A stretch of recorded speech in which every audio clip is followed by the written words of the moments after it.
తిరుమల శ్రీవారి ఆలయంలో ఆగస్టు 15 నుంచి 17వ తేదీ వరకు పవిత్రోత్సవాలు వైభవంగా జరగనున్నాయి.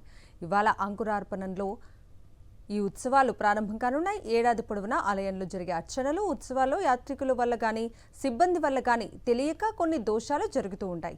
వాటి వల్ల ఆలయ పవిత్రతకు ఎలాంటి లోపం రానియకుండా ఆగమశాస్త్రం ప్రకారం పవిత్రోత్సవాలు నిర్వహిస్తారు. తిరుమలలో పవిత్రోత్సవాలపై మరింత సమాచారం ఆలయ ప్రధాన అర్చకులు వేణుగోపాల దీక్షితులతో మా ప్రతినిధి ప్రసాద్ అందిస్తారు.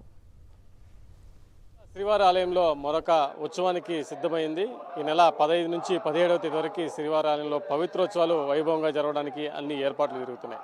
మరి ఈ పవిత్రోత్సవాలు అంటే ఏంటి, ఆలయంలో ఎలాంటి కైంకర్యాలు, ఎలాంటి ప్రత్యేక ఏర్పాట్లు చేస్తారు అనే అంశాన్ని మనతో మాట్లాడడానికి ఆలయ ప్రధాన అర్చకులు వేణుగోపాల దీక్షిత్ గారు, వాళ్ళని అడిగి మరింత సమాచారం తెలుసుకుంటాం.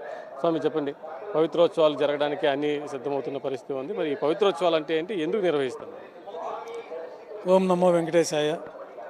తిరుమల శ్రీవారి ఆలయంలో అనేక ఉత్సవాలు నిర్వహించబడుతూ ఉంటాయి. అందులో భాగంగా శ్రావణ మాసం ఏకాదశి, ద్వాదశి, త్రయోదశితో పూర్తయ్యే విధంగా 3 రోజుల పాటు వార్షిక పవిత్రోత్సవాలు వైభవంగా నిర్వహించబడతాయి. ఈ పవిత్రోత్సవాలు ముఖ్యంగా అన్ని దోషాల పరిహారార్థం కోసమై తెలిసి తెలియక యాత్రికుల వల్ల కానీ, భక్తుల వల్ల కానీ, కైంకర్యాల్లో కానీ, ఇతర సంవత్సరజనిత సర్వదోష ప్రాయశ్చిత్తార్థంగా ఈ పవిత్రోత్సవాలు 3 రోజుల పాటు శ్రీవారాలయంలో వైభవంగా నిర్వహిస్తారు.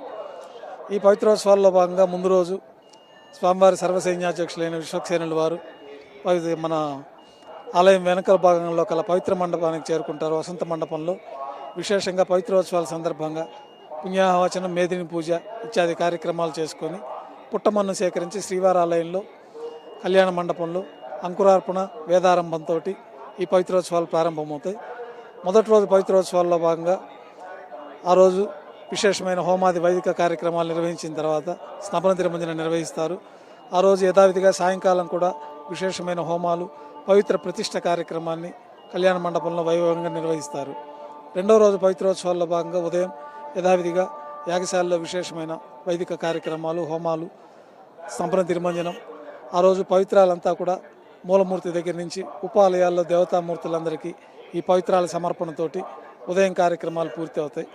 ఆ రోజు రాత్రి యథావిధిగా విశేషమైన హోమాలు, కార్యక్రమాలు జరపబడతాయి. మూడో రోజు పవిత్రోత్సవాల్లో భాగంగా ఉదయం యథావిధిగా విశేషమైన హోమాలు, స్నపన తిరుమంజనం, సాయంకాలం విశేషమైన హోమాలు, పూర్ణాహుతితోటి ఆ రోజు కార్యక్రమాలు పూర్తి అవుతాయి. ఆలయంలో అన్ని ఆర్జిత సేవలు రద్దు చేయబడి ఉంటాయి. ఆర్జిత బ్రహ్మోత్సవం, ఊంజల్ సేవ, కళ్యాణోత్సవం ఇత్యాది సేవలన్నీ కూడా రద్దు చేయబడి ఉన్నాయి.